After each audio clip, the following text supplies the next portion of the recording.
she never served, my mother said into the microphone, voice steady, surgical. She stole our name and wrapped it in a dead soldier story. The courtroom lights hummed overhead. My father didn't look at me. He looked at the judge, like this was already decided. Their attorney slid a folder across the table. No discharge record. No unit confirmation. No proof she was ever deployed. 6 feet away, I folded my hands and let them finish. They thought silence meant surrender. They didn't know the judge was already staring at me differently. If you're interested in this topic, hit the like button, subscribe, and type interested in the comments, and I will give you a heart. I was 23 the first time my mother told someone I had a habit of exaggerating. She said it lightly, smiling over a glass of white wine at a neighborhood dinner party, as if she were sharing a charming flaw. Renee lives in her own little world, she laughed. You have to fact check her stories. Everyone chuckled. I stood there holding a plate of grilled chicken, feeling the heat crawl up my neck, because the story she was dismissing was about the humanitarian deployment I'd just returned from. I remember the way my father didn't correct her. He carved his steak with careful precision, as if the truth required too much effort to lift. That was the first public erasure. Small, polite, surgical. After that, it became a pattern. Every achievement came with an asterisk. Every sacrifice was reframed as confusion. When I trained out of state, my mother told relatives I was between jobs. When I came home with a rib injury and bruised lungs, my father told the neighbors I'd fallen hiking because I liked attention. They never shouted. That would have been easier to fight. They smiled. They suggested. They tilted their heads and said things like, Renee has always had a vivid imagination. The worst part was how calm they stayed while doing it. It made me look hysterical if I protested. So I stopped protesting. I learned to hold my jaw still and let the narrative bend around me. Years passed like that. Holidays where my service was a topic of amusement. Birthdays where my mother introduced me as our dramatic one. I watched them correct people who thanked me. Oh no, she would say gently, touching the person's arm. There's been a misunderstanding.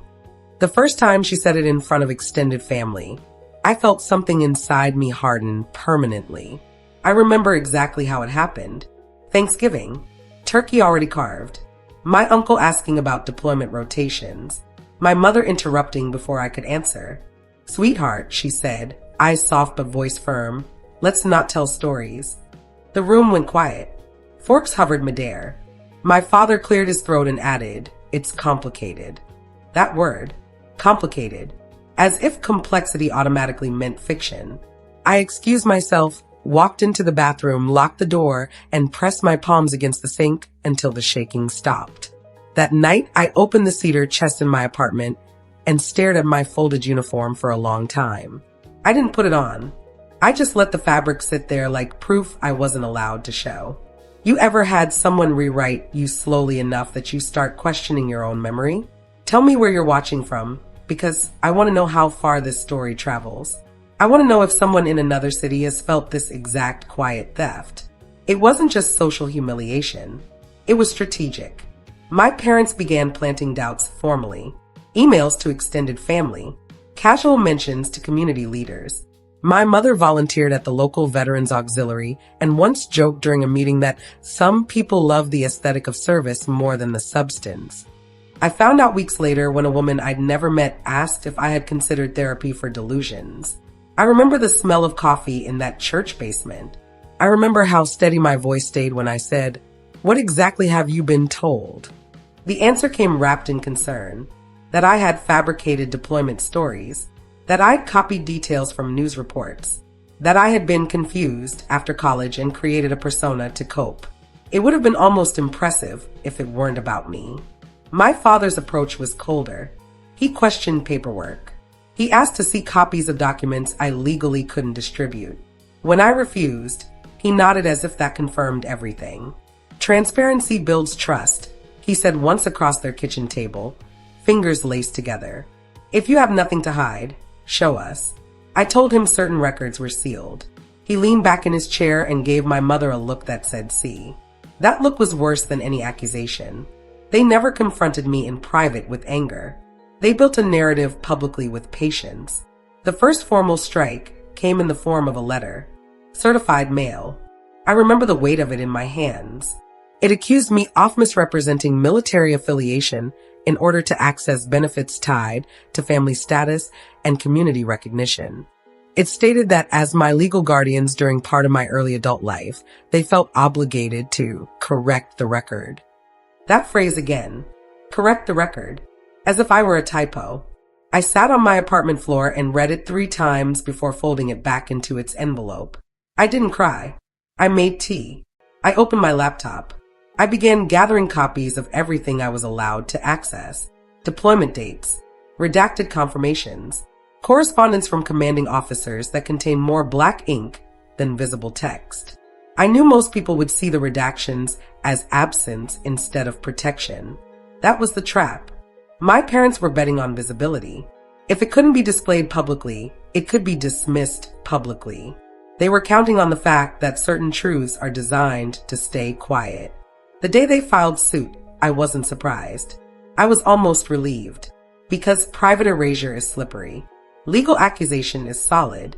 It creates a docket number, a paper trail, a place where facts either stand or collapse.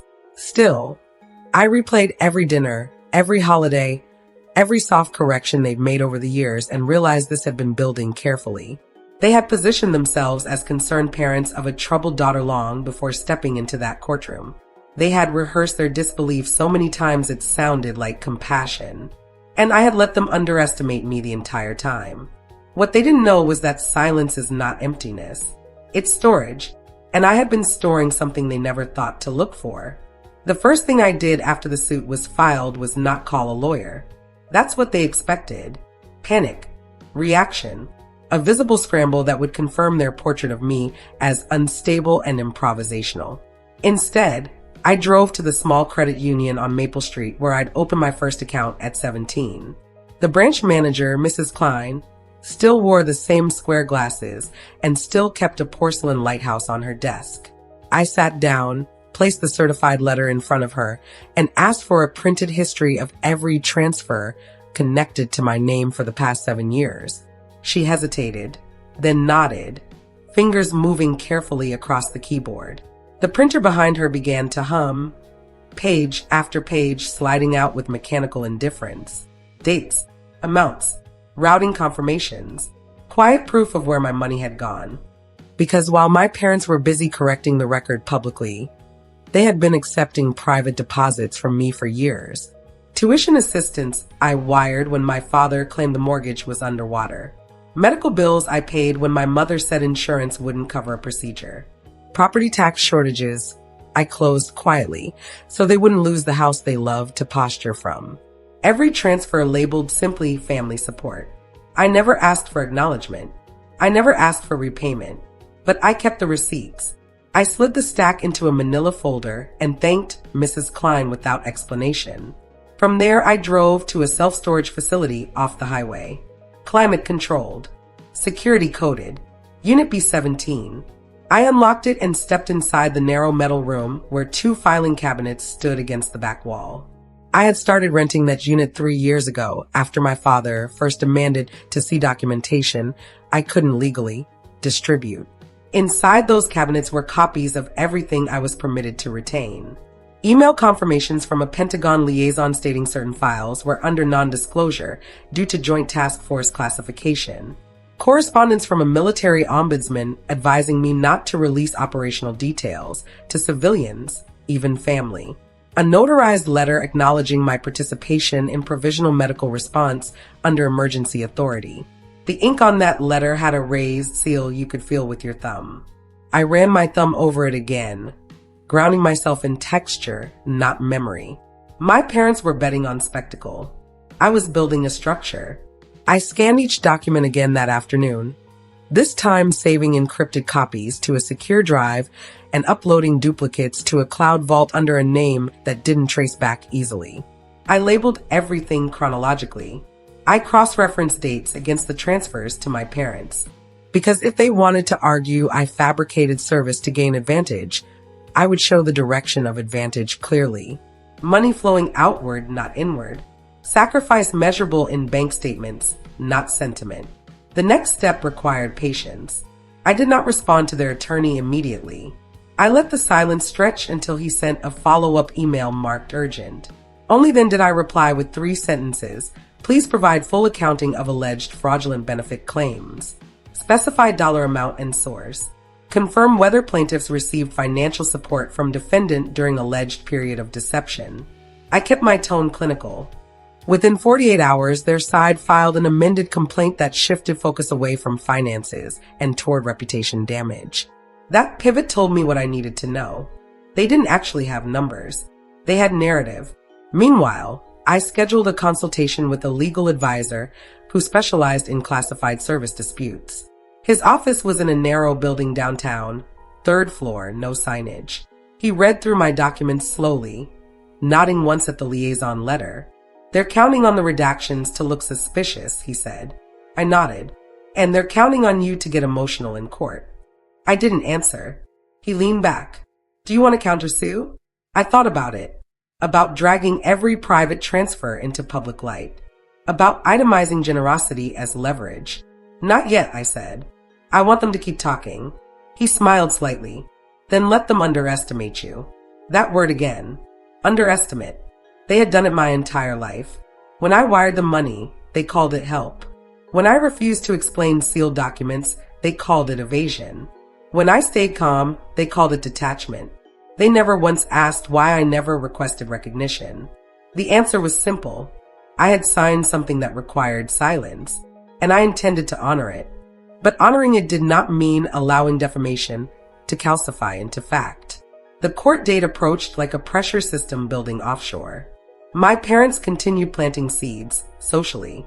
I heard through mutual acquaintances that they were heartbroken and confused by my behavior. My mother cried, publicly at a luncheon. My father told a church elder he feared I had built my identity around trauma I never experienced. Each performance strengthened their credibility among those who valued emotional display over documentation. I responded by doing nothing visible. No social media posts. No defensive explanations. I reviewed timelines instead. I practiced answering questions without flinching. I printed enlarged copies of the bank transfers and placed them in chronological order, paper clipped by year. I added a sticky tab to the notarized letter with the raised seal. I placed everything into a single black portfolio. The morning of the hearing, I woke before my alarm. I ironed a navy blazer until the creases were exact. I tied my hair back the way I had overseas, tight and functional. I placed the black portfolio into my bag and slid the cedar chest key into my pocket, not because I needed the uniform, but because I needed the reminder of weight. They thought this was about imagination. They thought it was about ego. They didn't realize the leverage I carried wasn't loud. It was patient. And it was about to force them into a position where every word they had rehearsed would collide with something far more solid than performance. The courtroom smelled faintly of disinfectant and old paper, a sterile sweetness that sat at the back of my throat as I took my seat at the defense table alone. My parents entered together, synchronized, my mother's pearls resting perfectly against her collarbone, my father's suit pressed with the kind of care that suggested ceremony. Their attorney carried a leather briefcase that looked heavier than it needed to be, as if weight alone implied authority. When the clerk called the case, my name sounded unfamiliar in that room, like something being tested for authenticity. Their lawyer stood first. He didn't raise his voice. He didn't need to. He spoke with controlled disappointment, as though he were explaining a tragic misunderstanding to a child. Your Honor, this is a matter of integrity, he began, pacing slowly, each step deliberate. The plaintiffs have reason to believe their daughter has constructed an elaborate false narrative of military service, including claims of deployment and trauma, without verifiable record. He let that sit. No discharge paperwork has been produced. No commanding officer has stepped forward. No official file has been made available for independent review. He turned slightly toward me, not fully, just enough. We are simply asking the court to acknowledge reality. My mother dabbed at her eye with a tissue, perfectly timed. My father stared ahead, jaw set, embodying reluctant heartbreak. I kept my hands folded over the black portfolio on the table, thumb resting lightly on the edge. The judge listened without expression. When it was my turn, I didn't stand immediately. I let the silence stretch a breath longer than comfortable before rising. Your Honor, I said evenly, certain records pertaining to my service are sealed under non-disclosure due to Joint Task Force classification. I have provided what I am legally permitted to provide. Their attorney smiled faintly, as if that line had been rehearsed. Convenient, he said softly. Sealed. Classified. Redacted. He walked toward the bench and held up a packet of heavily blacked out documents I had submitted. How are we to verify black ink? He pivoted back toward the gallery, inviting silent agreement.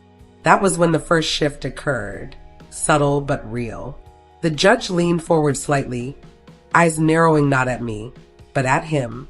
Counsel, she said, voice calm but edged. The existence of redaction does not imply fabrication. He inclined his head respectfully but continued. Of course not, Your Honor. But extraordinary claims require extraordinary proof. He let the phrase linger like a final nail. That was the arrogance surfacing, the assumption that I had nothing beyond what was visible. I opened the portfolio slowly, deliberately, so the soft slide of paper could be heard. I withdrew the stack of bank transfers first. Before we proceed further, I said, I would like the court to note that during the alleged period of deception, I transferred substantial financial support to the plaintiffs. I approached the clerk and handed over the chronological stack.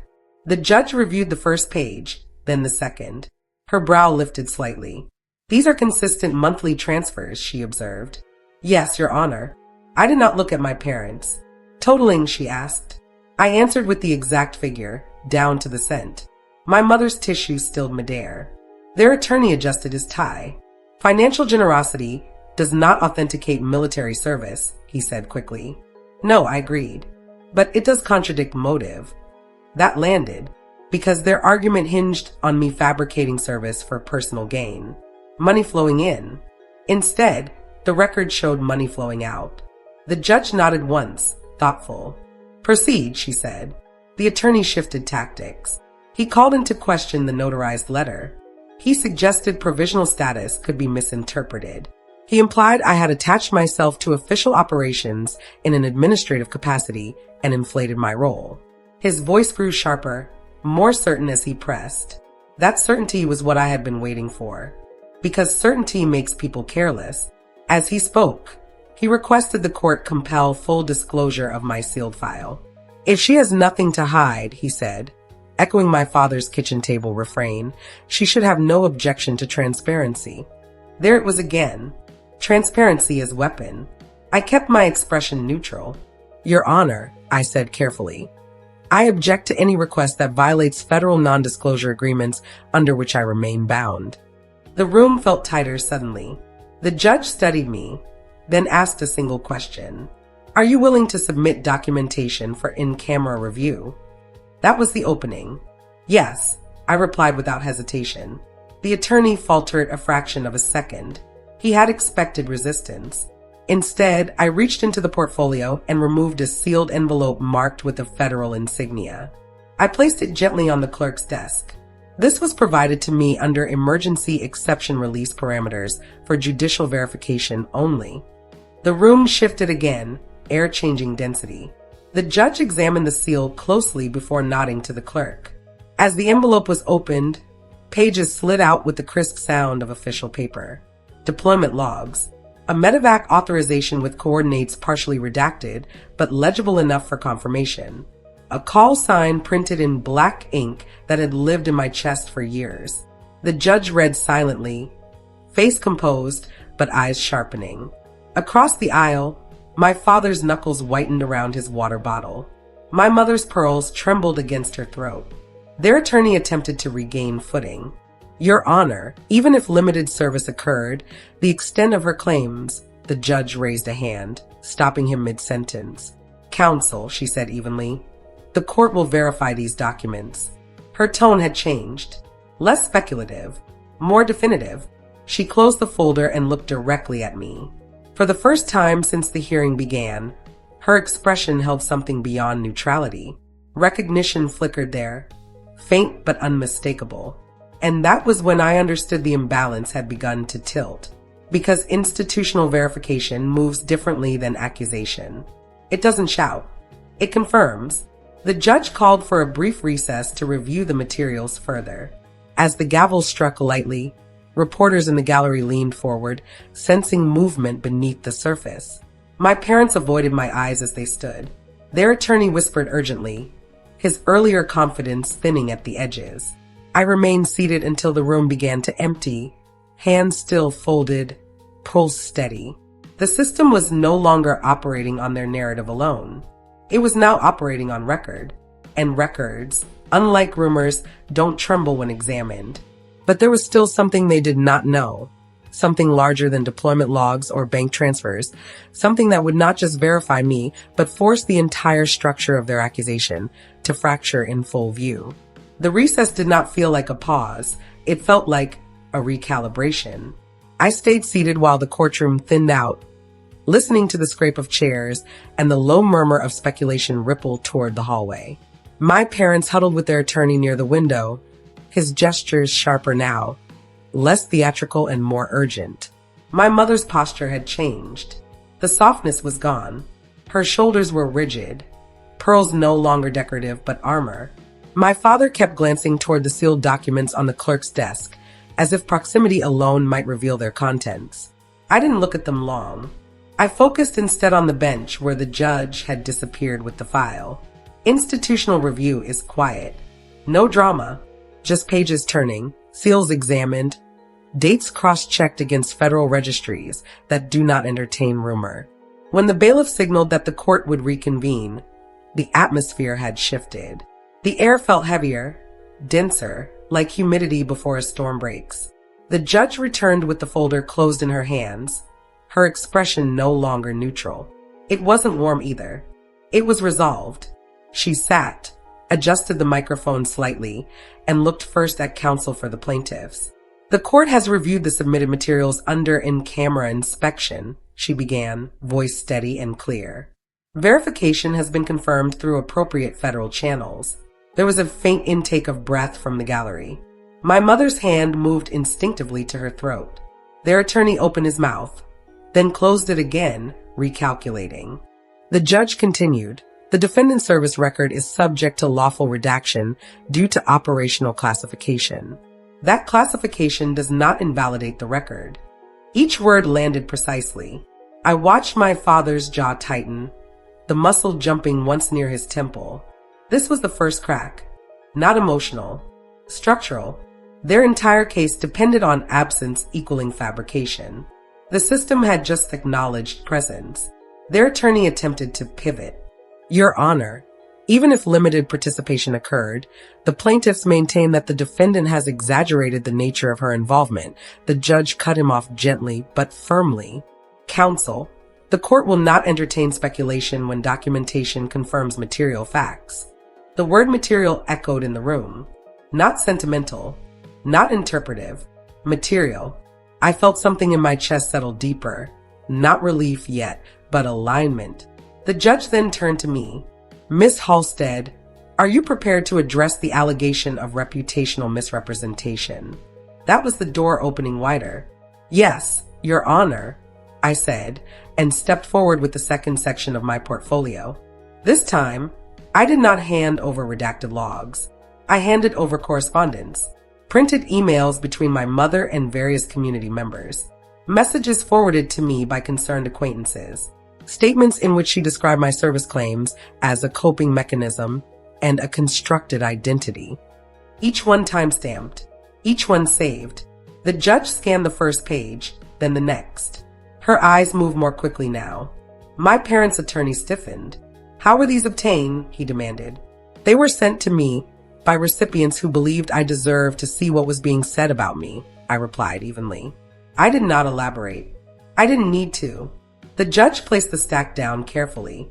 These communications suggest a sustained effort to publicly discredit the defendant's character and professional standing, she observed. My mother finally spoke, unable to contain herself.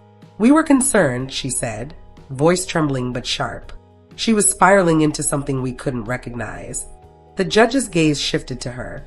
Concern, she said calmly, is typically expressed privately before it is distributed publicly. Silence followed that statement like a verdict in miniature. But there was still one more layer. The part they had never anticipated. Your Honor, I said, feeling the moment tighten like a drawn wire. There is an additional document I request the court consider. I removed a single sheet from the inner pocket of the portfolio. It was a notarized affidavit from a federal ombudsman stating that due to the nature of provisional joint task operations, family members were not entitled to full disclosure, and that attempts to compel such disclosure could constitute interference with active confidentiality protocols. The language was clinical, but its implication was sharp. My father's face drained of color as the judge read it. Because interference is not the same as skepticism. It edges toward liability. Their attorney began to object, but his voice lacked the earlier confidence. The judge raised a hand again. The plaintiffs initiated this action under the assertion of fraud, she said. The court now sees evidence that the defendant operated under lawful restriction and that the plaintiffs may have engaged in reputational harm based on incomplete information. The shift was no longer subtle. It was visible.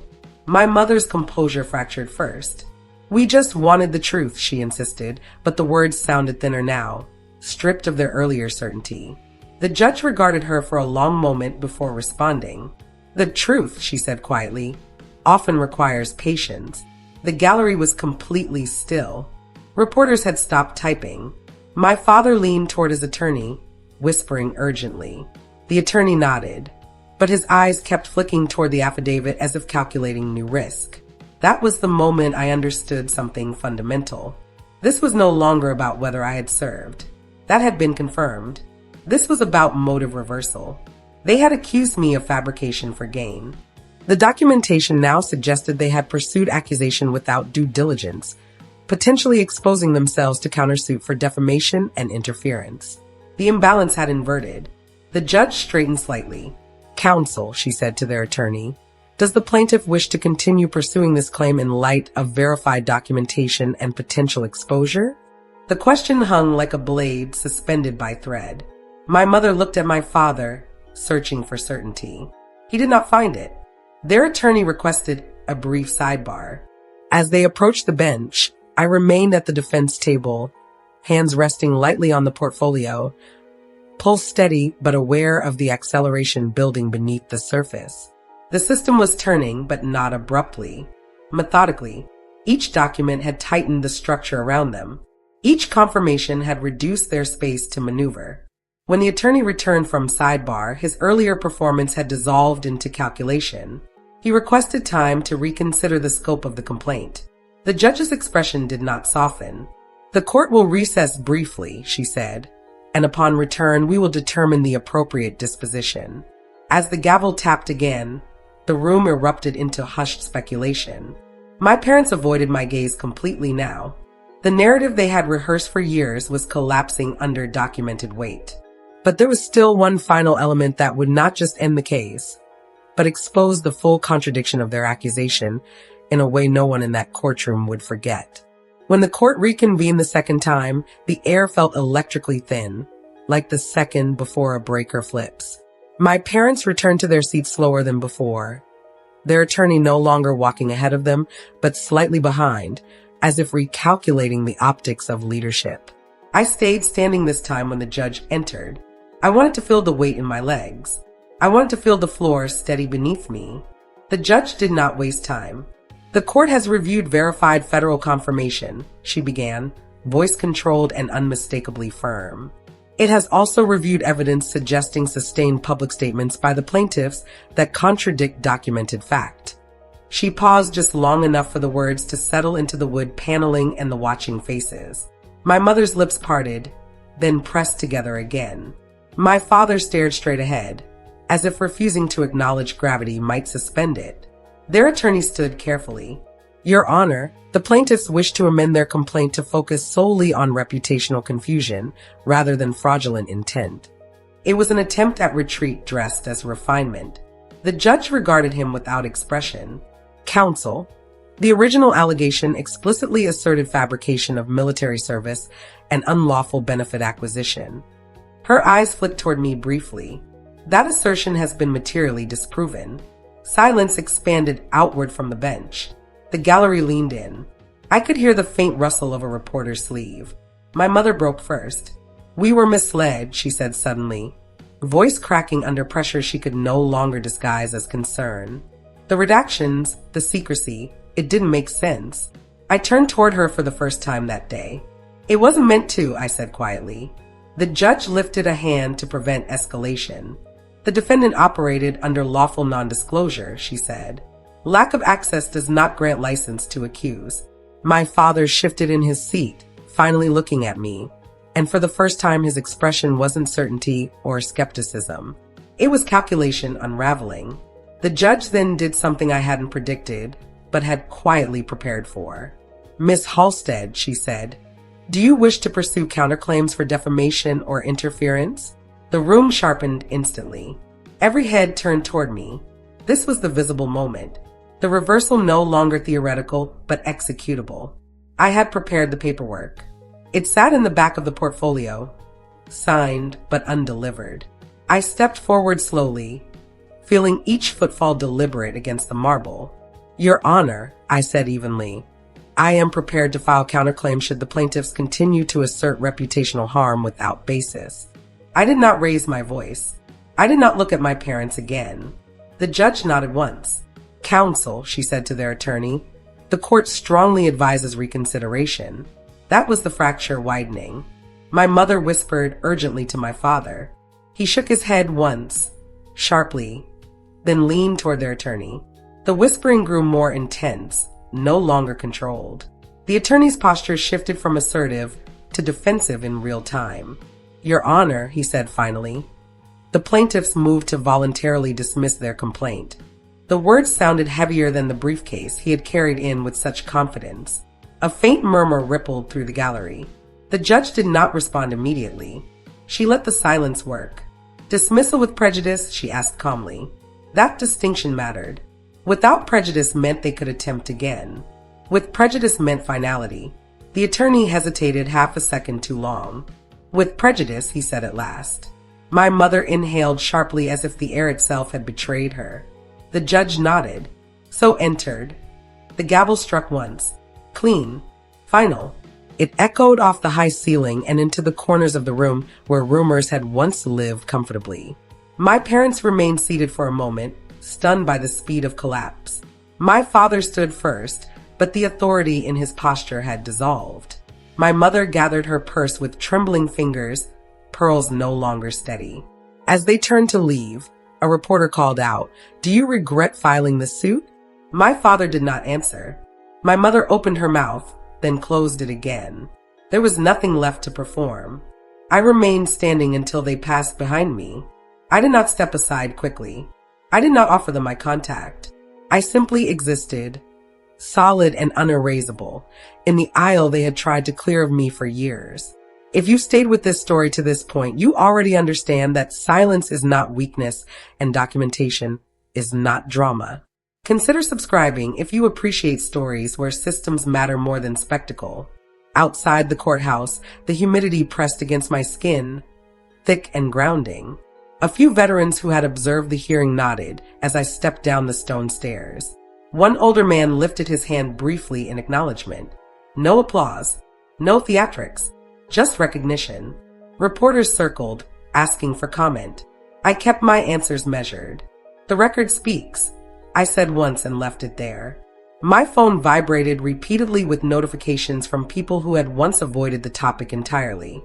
Messages reading, "I'm sorry, we didn't know, you handled that with grace."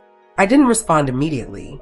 I walked to my car instead, placed the black portfolio carefully on the passenger seat, and sat with my hands resting on the steering wheel until my pulse slowed from its accelerated rhythm. The case was dismissed, the accusation formally buried.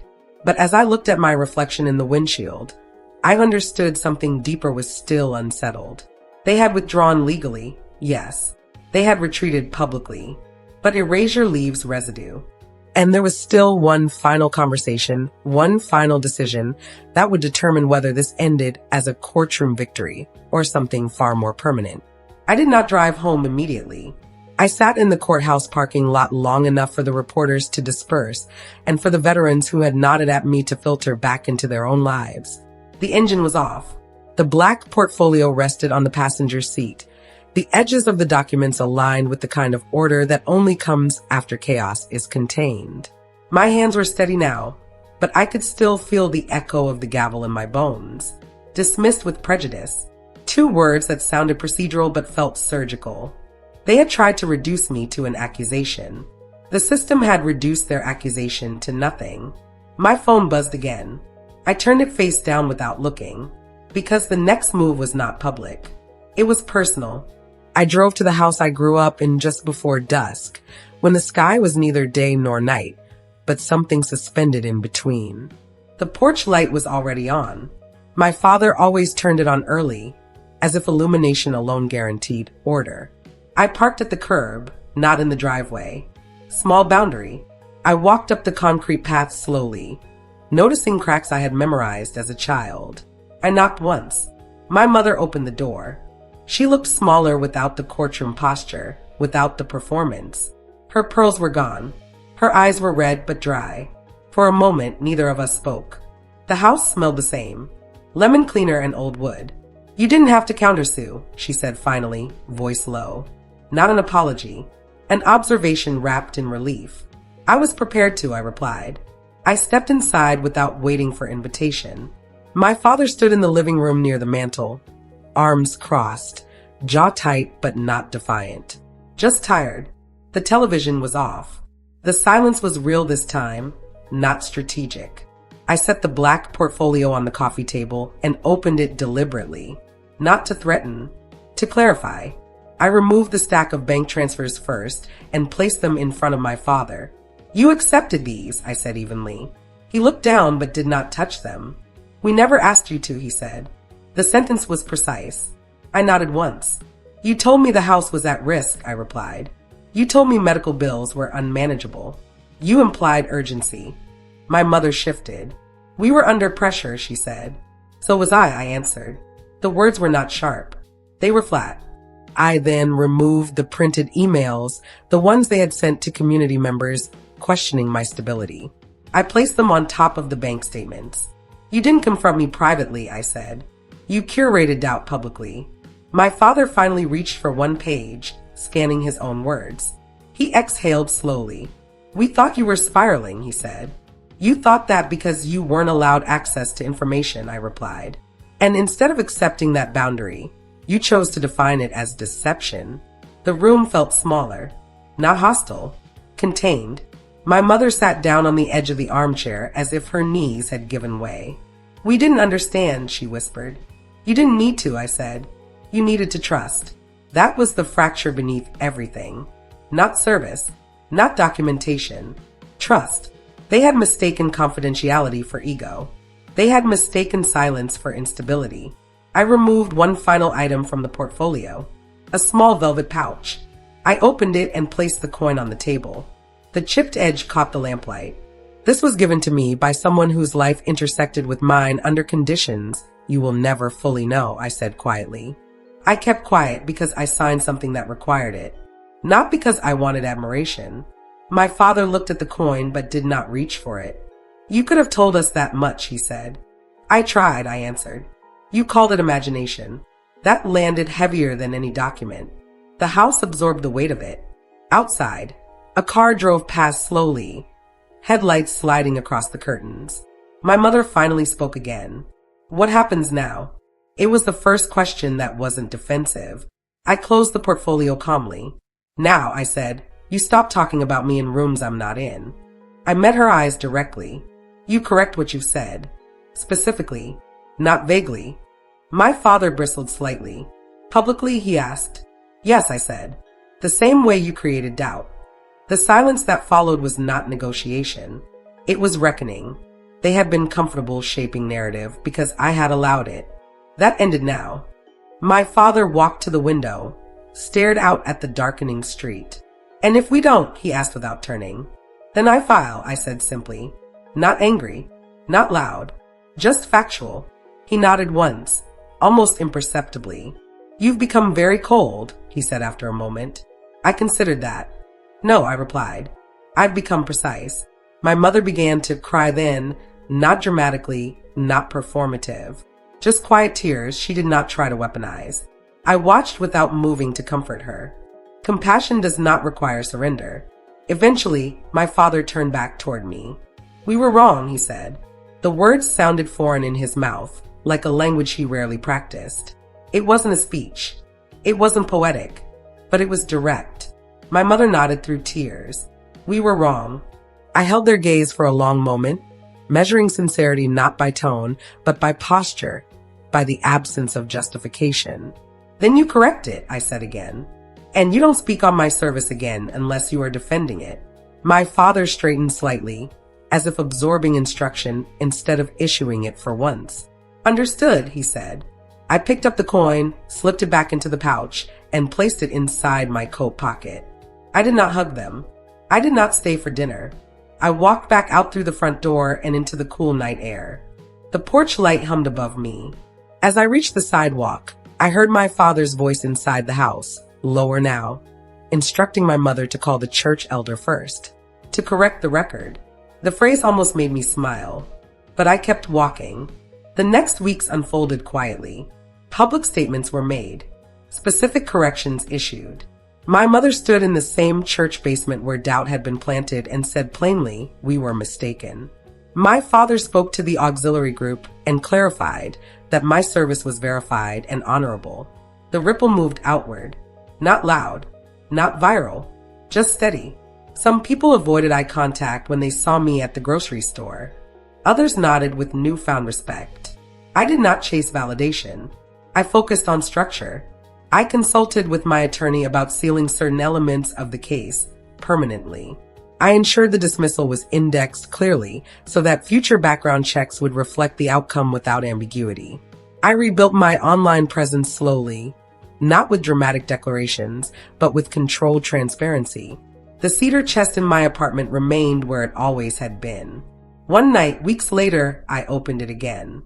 I lifted the uniform out carefully, ran my fingers over the stitching, the weight of the fabric familiar and grounding. I did not need to wear it. I just needed to remember that my identity was never contingent on applause or denial. It existed whether others acknowledged it or not. I returned the uniform to its place, closed the lid gently, and stood at the window overlooking the city lights. The lawsuit had ended. The narrative had been corrected. But the real victory was quieter than any gavel strike. It was the absence of tension in my chest. The knowledge that I had not broken confidentiality to prove myself. The certainty that documentation and patience had done what anger could not. They had tried to erase me in a courtroom. They had tried to rewrite me in living rooms and church basements. They had underestimated the discipline of someone trained to operate without applause. And now, when I walk into a room, I do not scan for disbelief. I do not brace for correction. I stand exactly where I am, solid and unedited. Tell me this. If the people who shaped you tried to shrink you for their comfort, would you argue louder, or would you build something so precise that their doubt collapses under its own weight?